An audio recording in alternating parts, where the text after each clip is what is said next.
Hello, welcome back sa ating Unity tutorial about RTS na game. So, previously na ginawa natin is meron tayong destination na pag i-drag natin dito, magfa-follow yung unit natin or yung AI natin. So, let's create a script na pwede nating ma-manipulate kung saan yung gusto natin na puntahan niya dito sa game, hindi sa scene. Okay, then dito sa script, gawa tayo ng mono behavior script. Tawagin natin selection manager. Open natin.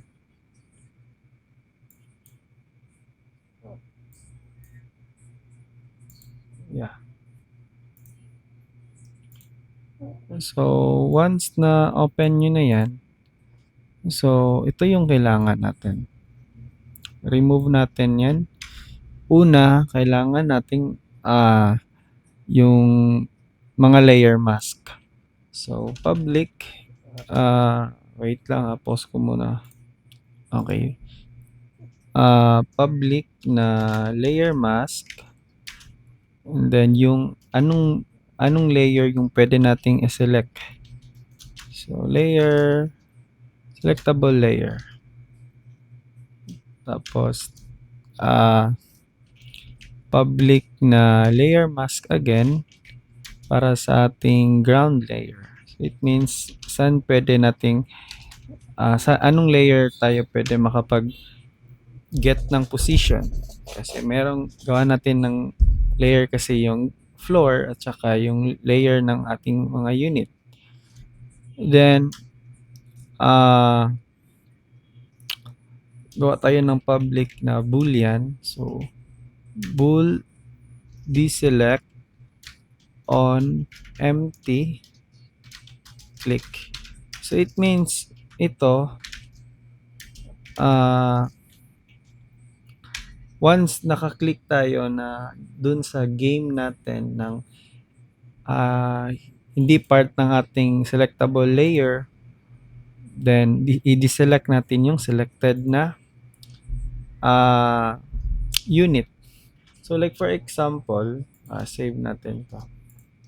Balik tayo dito. Yan.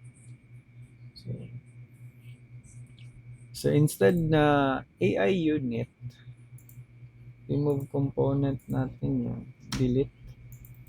Then let's create a worker script na mono behavior script. So worker. So it means itong si AI natin, siya na si worker. So sabihin natin worker. Then drag natin. So ano ba trabaho ng worker? So mostly ang worker sila yung nag-gather ng mine, gumagawa ng building. So ayan. Then dito naman sa layer, add tayo ng layers. So let's add units. So then dito naman sa 12, call it floor. So bakit unit? Unit kasi yung worker, hindi lang yung worker, meron din tayong soldier, meron din tayong tank, but nabilong sila sa units. Then after nyo iset yung layer, click nyo lang yung no this game object this object only. Huwag nyo i-yes yan ha. So dapat nandito is default lang yan. Then after nyan, add natin component yung selection manager. So saan ba natin pwede ilagay? So lagay na lang natin sa empty object, sabihin natin managers. So reset natin yan, add natin yung selection manager. Oops. So, ba't ayaw nyo na mag-type? Selection manager. So yung selectable layer units, Yung ground layer ay floor. Then, start na tayo. Tapos niyan, gawa tayo ng cam or camera, tapos camera. And then, ano ba name ng ating ito? Wala pa tayong script, di ba? So, worker, then worker. But wait lang. Si worker ba natin? Meron ng worker script? Meron na. So, di ba sa AI unit natin na ginawa, meron tayong nilagay na set destination, di ba? Kaso na-delete na natin. So, let's code it manually na lang. Nav mesh agent ay H, then agent, then sa awake, tapos private, ano, agent is equals to get component of nav mesh agent. And then, gawa tayo ng method na public void move to, tapos vector 3 na position. So, same lang yan kanina, yung ganyan. Okay. Yung sa AI unit natin na script. Then, dito naman, balik tayo dito. Then, yung camera awake. Ayan. So, let's remove lang ito. Okay, bumalik na naman yung tawag nito. Okay. Then, gawa tayo ng update. So, void handle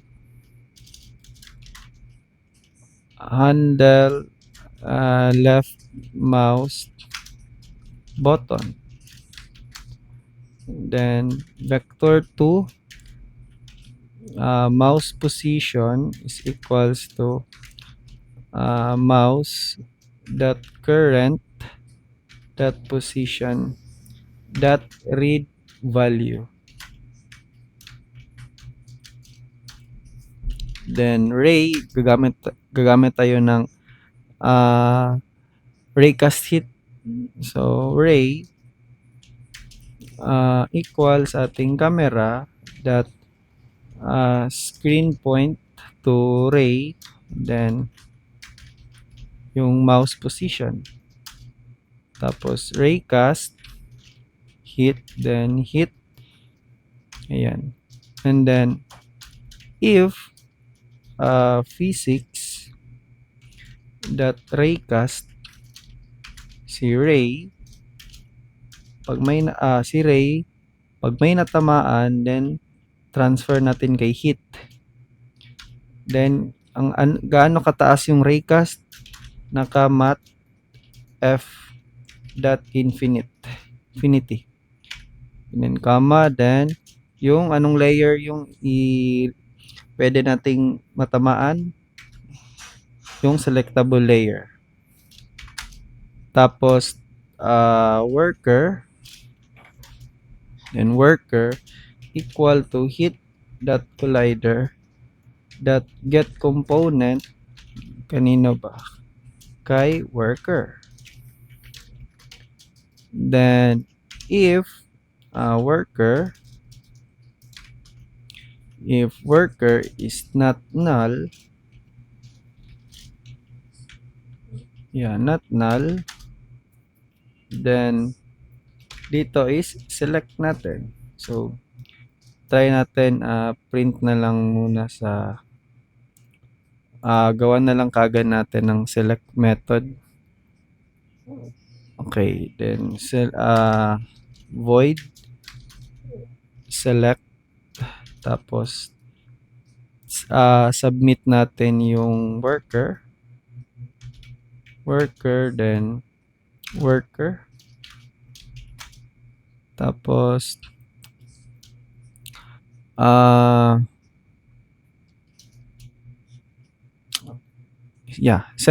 call natin yung worker natin. So, dito sa uh, worker, dito, ito, yan.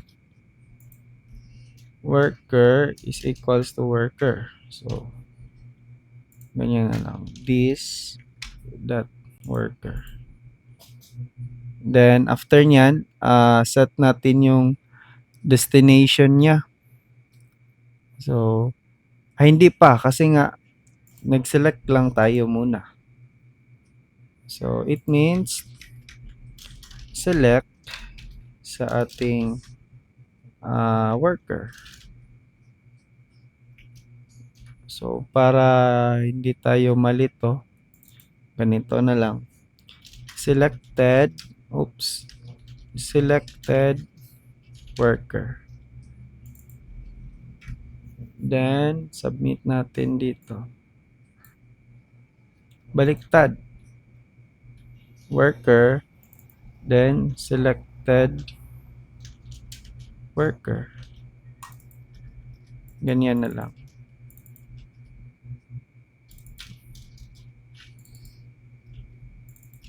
Okay. Then, try natin i-print yung name niya. So, i-print natin. Ayan, nakadebug na yan.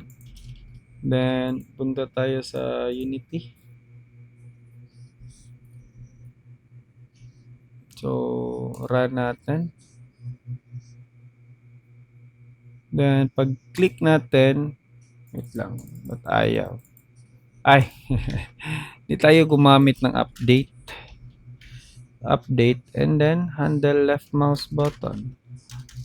Handle left mouse button. Yung pinaka-basic pa nakalimutan natin.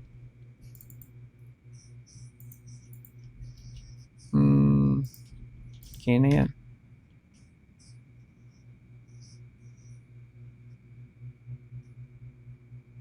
Wait. Fix muna natin ito. Gamitin na lang natin yung cam kasi parang merong problema sa class na ito pag camera yung ginamit natin na variable. Okay, then balik kay Unity. Tapos start kung pwede na ba tayong makapag-select. Ayun, pwede na. Ayan, yung wait lang. Nag-error pa siya. So, balik dito kay script. So, yeah, may nakalimutan pala tayo dito. If yung mouse dot current dot ano ba dapat natin gamitin pang select. So, gamitin natin yung left button that was pressed this frame. Ayan. Okay, save. Balik kay Unity. Nasaan na ba? Ayan. Okay, run. So, dapat makita natin sa logs natin, pag click natin, ayan. It means selected na, di ba? Then, para sa handle right button naman, so handle right mouse button, ito yung kailangan na natin. So, sa mouse right naman, so vector 2, so kunin lang na lang natin ito. So, vector 2, tsaka ito din. Ayan. Pwede na natin, copy na lang pala. Ito na lang. Then, let's paste, no. Palitan natin siya ng ground layer. Then, instead na, hindi, nakalimutan natin i-copy ito. So, just copy and paste lang yan. Yan. Then, since meron na tayong itong selected worker, so hindi na pala natin to kailangan. Ito, wag na. Remove na natin yan. Then, Since meron na tayong selected, pinas pa natin yung selected worker. Ayan, meron na, 'di ba? So, mangyayari nito, so worker that move to sa ano ba, which is kay hit that point. Ayan. Then, I think ito lang muna. Yeah, yan lang muna. Save natin. It means,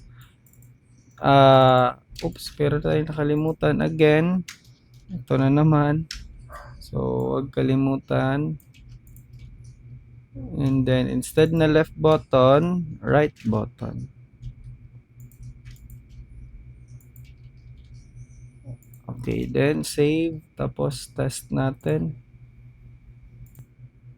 Okay, after ma-save, punta kay terrain, set muna natin into floor. So, dapat si terrain naka-set to floor.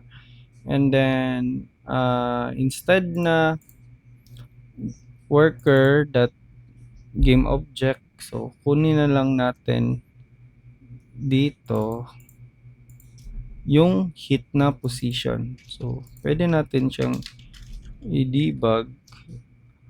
Wag na lang, dito na lang pala. Mas maganda dito. Debug.log, then current target position. Okay. Tapos si position. Okay, save. Balik kay Unity. After nyan, run. So, click natin pag na-click, okay, selected si worker. Punta tayo dito. Ayan. Okay. Yan lang, wait. Lagyan natin ng marker. So, wag natin kalimutan gumawa ng deselect. So, void deselect. So, deselect.